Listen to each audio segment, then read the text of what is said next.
Muy buenas y bendecidas noches, señores, bienvenidos, ya estamos de nueva cuenta aquí, bendito Padre, gracias Señor, gracias por la nueva oportunidad que nos diste el día de hoy, de estar sanos, contentos, regocijándonos, gozándonos en tu amor, Señor, en tu misericordia, que es eterna. Tú eres bueno, Señor, y eres lento para la ira. Gracias por estar en nuestras vidas diariamente, Señor, por estar con nosotros aún sin que nos demos cuenta. Gracias, Señor, porque tú no te olvidas de nosotros, aunque muchas veces en muchas partes del día nos olvidamos de ti. Te agradecemos, Señor, por el Espíritu que nos has dado, pero sobre todo por la salvación que nos otorgaste por medio del sacrificio de nuestro Señor y Salvador, Cristo Jesús. Bendito seas siempre y para siempre. Amén.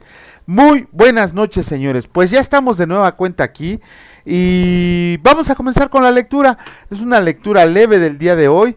Comenzamos con el libro segundo de Crónicas, el capítulo 12, y escrito está: Sisac invade Judá. Cuando Roboam había consolidado el reino, dejó la ley del Señor y todo Israel con él. Y por cuanto se habían rebelado contra el Señor en el 5º año del rey Roboam, subió Sisac, rey de Egipto, contra Jerusalén, con 1200 carros y con 60,000 hombres de a caballo. Mas el pueblo que venía con él de Egipto, esto es, de libios, suquenios y etíopes, no tenía número. Y tomó las ciudades fortificadas de Judá y llegó hasta Jerusalén. Entonces vino el profeta Semaías a Roboam y a los príncipes de Judá que estaban reunidos, y a los príncipes de Judá que estaban reunidos en Jerusalén por causa de Sisac, y les dijo: así ha dicho el Señor, ustedes me han dejado, y yo también los he dejado en manos de Sisac. Y los príncipes de Israel y el rey se humillaron y dijeron: justo es el Señor. Y cuando el Señor vio que se habían humillado, vino palabra del Señor a Semaías diciendo: se han humillado, no los destruiré, antes los salvaré en breve, y no se derramará mi ira contra Jerusalén por mano de Sisac, pero serán sus siervos, para que sepan lo que es servirme a mí y qué es servir a los reinos de las naciones.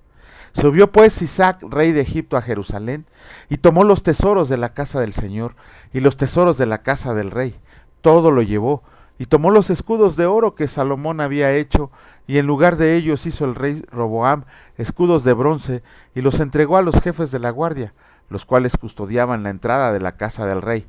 Cuando el rey iba a la casa del Señor, venían los de la guardia y los llevaban, y después los volvían a la cámara de la guardia. Y cuando él se humilló, la ira del Señor se apartó de él para no destruirlo del todo. Y también en Judá las cosas fueron bien.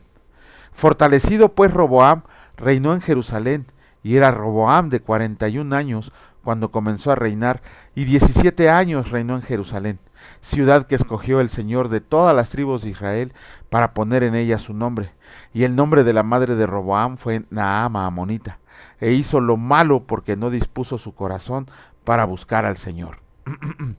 Las cosas de Roboam, primeras y postreras, ¿no están escritas en los libros del profeta Semaías y del vidente Ido, en el registro de las familias? Y entre Roboam y Jeroboam hubo guerra constante.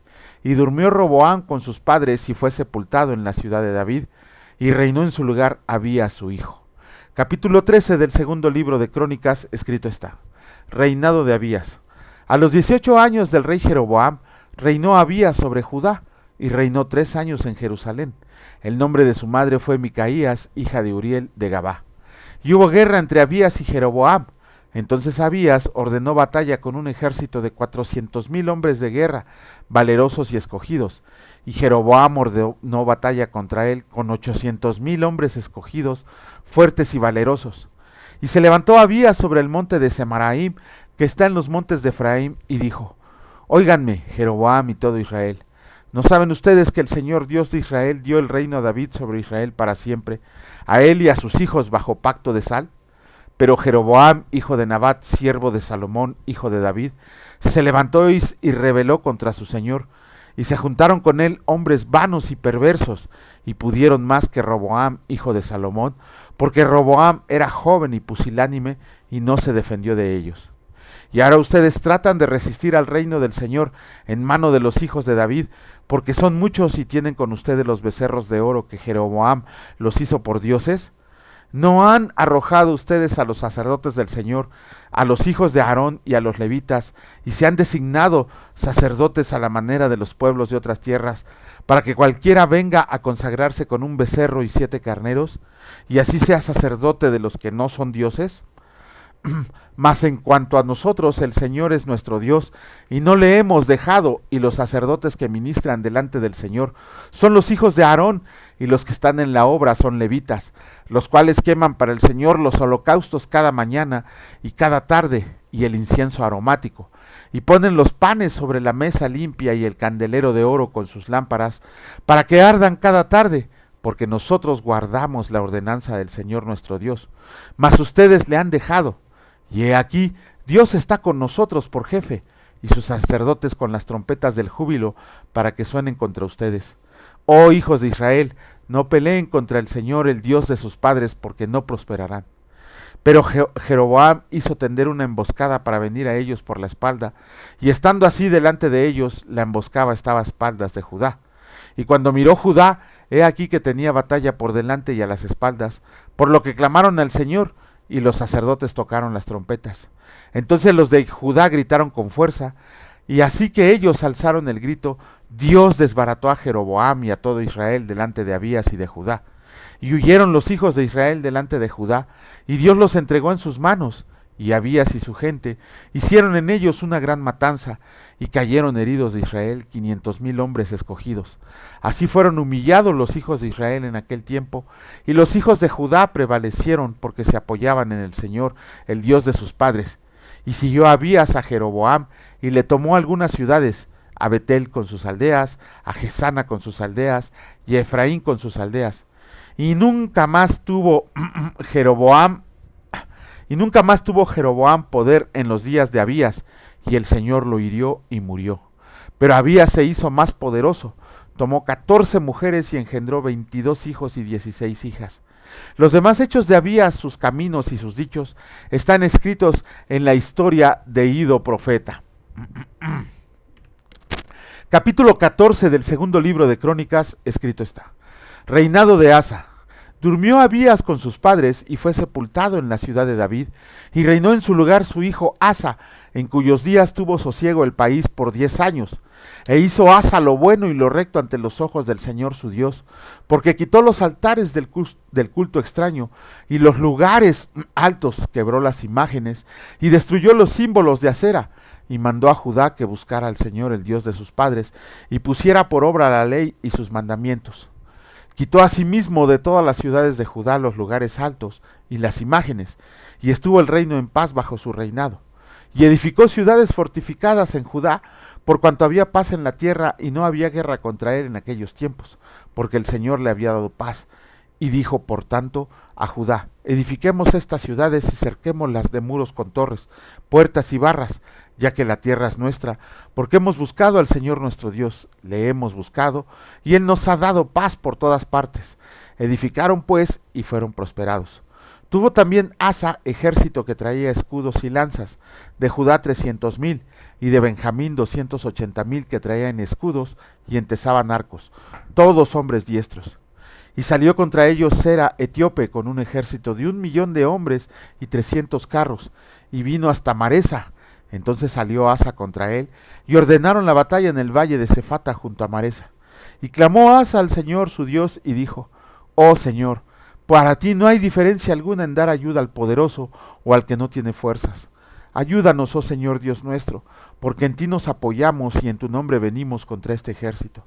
Oh Señor, tú eres nuestro Dios, no prevalezca contra ti el hombre. Y el Señor deshizo a los etíopes delante de Asa y delante de Judá, y huyeron los etíopes, y Asa y el pueblo que con él estaba los persiguieron hasta Gerar. Y cayeron los etíopes hasta no quedar de ellos aliento, porque fueron deshechos delante del Señor y de su ejército. Y les tomaron muy grande botín, y atacaron también todas las ciudades alrededor de Gerar, porque el terror del Señor cayó sobre ellas, y saquearon todas las ciudades porque había en ellas gran botín. Asimismo atacaron las cabañas de los que tenían ganado, y se llevaron muchas ovejas y camellos, y volvieron a Jerusalén. Bueno, Con eso terminamos la lectura del día de hoy del del Antiguo Testamento. Vemos aquí la muerte de Jeroboam, el hijo de Salomón, que no siguió al Señor y por eso le fue mal. Él solito se quitó de encima la bendición que el Señor le había prometido. Desde que le hizo caso a los juniors que con él estaban, en vez de hacerle caso a los consejeros de su padre, vemos que no era un buen hijo. Y aquí la palabra nos dice que dejó de seguir al Señor y permitió toda la idolatría en Israel. Por eso fue derrotado varias veces, por eso Sisac le quitó todo el tesoro de la casa del Señor. Eso fue permitido por el Señor, por supuesto, pero fue una disciplina para Israel. Después viene un rey bueno, Asa el rey bueno. El anterior rey Abías también vimos que no había hecho nada bueno, que también hizo lo malo ante los ojos del Señor. Pero viene Asa empieza a ver que la idolatría no está bien delante de los ojos de Dios y quita toda la idolatría del pueblo de Judá, de la tribu de Judá y de la tribu de Israel, de Benjamín. Él sí hizo lo que al Señor le agradaba. De hecho, no permitió la idolatría, derribó los lugares altos, tumbó las imágenes que se habían colocado y volvió a decirle a Judá que tenía que seguir al verdadero Dios. Después vemos que también vienen los etíopes en guerra contra él, con un ejército inmenso, 1 millón de hombres más carros y todo esto. Y Asa, ¿qué es lo que hizo? Lo que hacía David. ¿Se acuerdan David cuando hacía guerra contra alguna tribu, contra algún reino? Lo primero que hacía era consultar al Señor. David consultaba al Señor para decirle que si salía a la guerra o se quedaba quietecito donde estaba. Y ya el Señor le respondía que él saliera a la guerra porque él iba a destruir a sus enemigos. Sin embargo, a Asa no le es dada una respuesta así, sino que él se avienta a la guerra, pero ve cómo el Señor destruye a todos los etíopes, a todos los que estaban en todo ese ejército de 1 millón de hombres, fue destruido por manos de Asa. De hecho, Asa se hizo muy poderoso levantando ciudades fortificadas. Eso es lo que nos enseña la palabra, y eso es lo que nos enseña la diferencia entre un hombre que Roboam, que dejó al Señor y él mismo se quitó la bendición, a un hombre que todo lo que hacía le clamaba al Señor para que le diera consejo y para que le ayudara. Vemos la gran diferencia de cómo el Señor, cuando decide bendecir a Asa, lo bendice en todos los aspectos, y cuando retira su bendición, cuando el hombre se retira de la bendición del Señor, pues le va como en feria. Bueno, vamos a comenzar con la lectura del capítulo 11 del Evangelio de Juan, y escrito está: Jesús llora ante la tumba de Lázaro. Habiendo dicho esto, fue y llamó a María, su hermana, diciendo en secreto: el maestro está aquí y te llama. Ella, cuando lo oyó, se levantó de prisa y vino a él. Jesús todavía no había entrado a la aldea, sino que estaba en el lugar donde Marta le había encontrado. Entonces los judíos que estaban en casa con ella y la consolaban, cuando vieron que María se había levantado de prisa y había salido, la siguieron, diciendo: va al sepulcro a llorar ahí. María, cuando llegó a donde estaba Jesús, al verle se postró a sus pies diciendo: Señor, si hubieras estado aquí no habría muerto mi hermano. Jesús entonces, al verla llorando y a los judíos que la acompañaban también llorando, se estremeció en espíritu y se conmovió, y dijo: ¿dónde le pusieron? Le dijeron: Señor, ven y ve. Jesús lloró. Dijeron entonces los judíos: miren cómo le amaba. Y algunos de ellos dijeron: ¿no podía este que abrió los ojos al ciego haber hecho también que Lázaro no muriera? Resurrección de Lázaro. Jesús, profundamente conmovido otra vez, vino al sepulcro. Era una cueva y tenía una piedra puesta encima. Dijo Jesús: quiten la piedra. Marta, la hermana del que había muerto, le dijo: Señor, hiede ya, porque es de 4 días. Jesús le dijo: ¿no te he dicho que si crees verás la gloria de Dios? Entonces quitaron la piedra de donde había sido puesto el muerto. Y Jesús, alzando los ojos a lo alto, dijo: Padre, gracias te doy por haberme oído. Yo sabía que siempre me oyes, pero lo dije por causa de la multitud que está alrededor, para que crean que tú me has enviado. Y habiendo dicho esto, clamó a gran voz: Lázaro, ven fuera. Y el que había muerto salió, atadas las manos y los pies con vendas, y el rostro envuelto en un sudario. Jesús le dijo: desátenlo y déjenlo ir. el complot para matar a Jesús.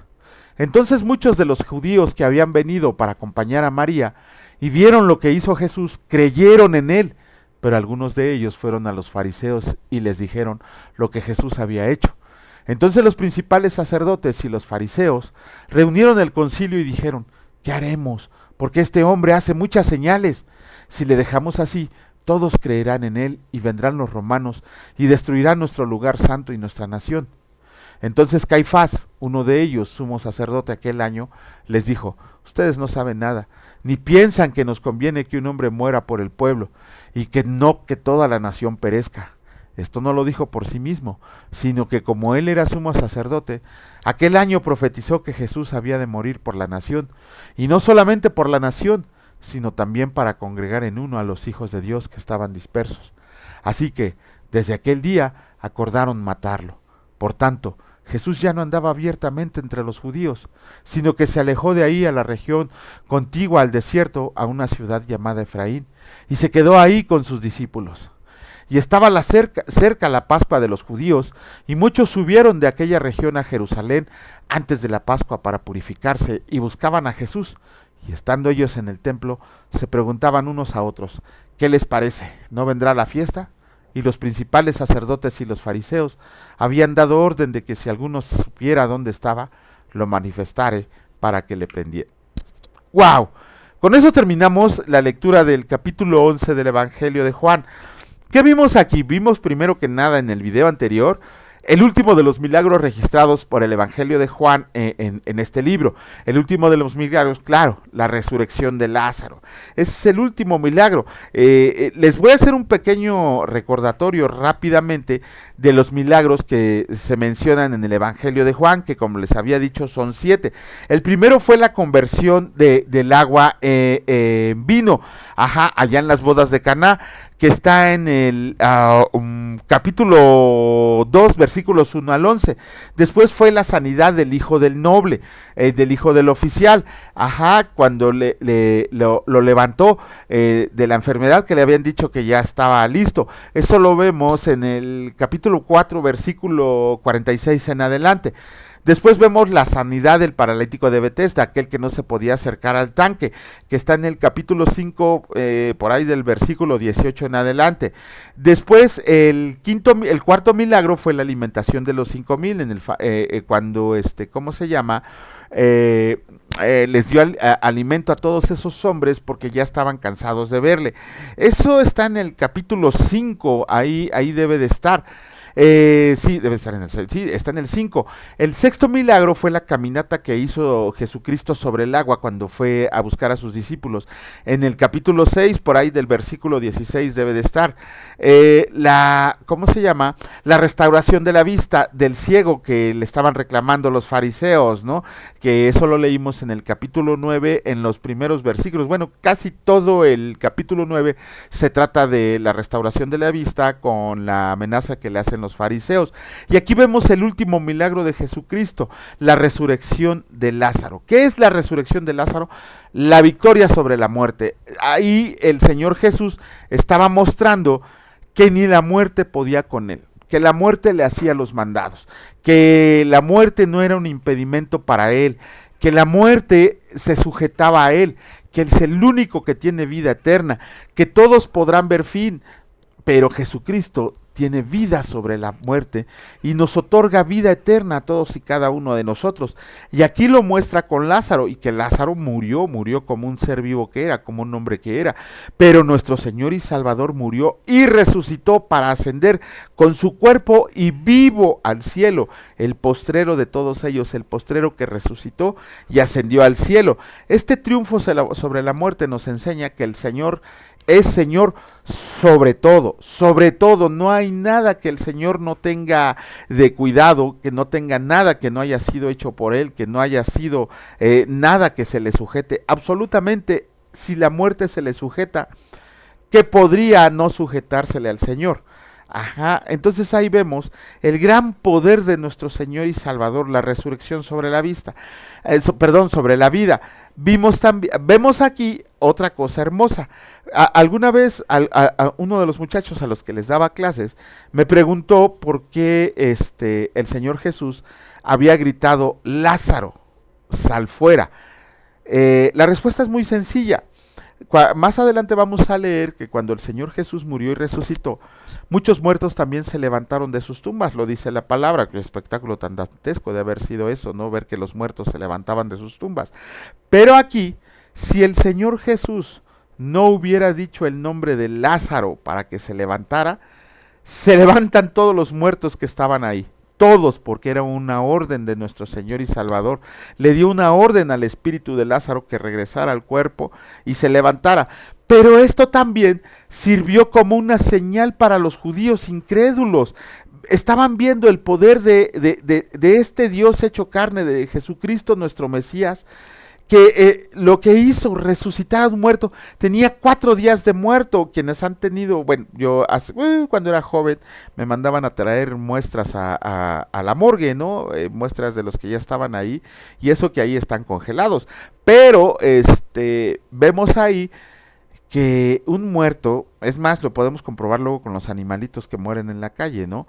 Que a los 3 días ya empieza a apestar. Imagínense 4 días y encerrado, el olor que iba a encontrarse nuestro Señor Jesucristo.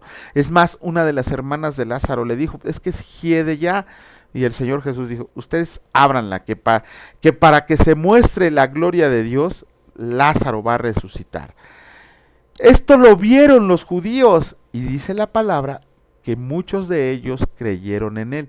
Sin embargo, también muchos, en vez de creer en él, fueron de chismosos con lo que no habían visto este gran milagro, y ahí decidieron matarlo. El tal Caifás, que quién sabe en qué lugar del infierno se encuentre, en uno muy horrible, me imagino. Vemos que el Caifás, fue el que urdió un plan para que un hombre muriera en vez de toda la nación. No sabía lo que iban a venir 70 años después, ¿no? Y ahí empiezan a tramar el plan para que el Señor Jesucristo fuera exterminado, ya, ¿cómo se llama? Ya completamente fuera buscado para prenderle y que entregara su vida para satisfacer los deseos incrédulos de los fariseos, pero no sabían que estaban actuando conforme al plan de Dios. Bueno, con eso terminamos la lectura del día de hoy.